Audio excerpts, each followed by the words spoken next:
welcome to another Simple Dad Instagram tutorial.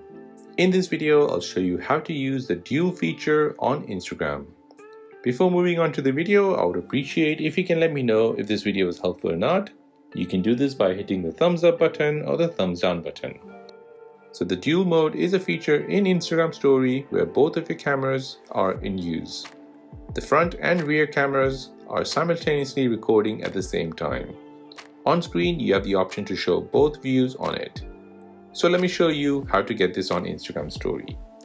Before we begin, let's update your Instagram app to the latest version. You can do this by going into your App Store or your Play Store. Once updated, go ahead and open the app.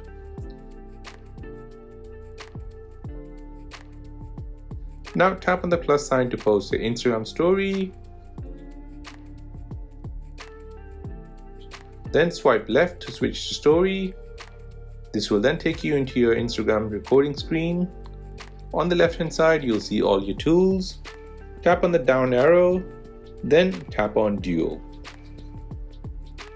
Once you do that, you should see a view from your rear camera and another small box with a view of the front camera. Now you can move that small box anywhere you like on the screen. To switch the view, just double tap on the screen. Now you can go ahead and record your video by holding and pressing the shutter button. And that is how to use the dual mode feature on your Instagram stories. If this video is helpful, then please subscribe to see more videos like this. If you have any other questions, then please do let me know in the comment section down below. Thanks for watching and see you in the next one.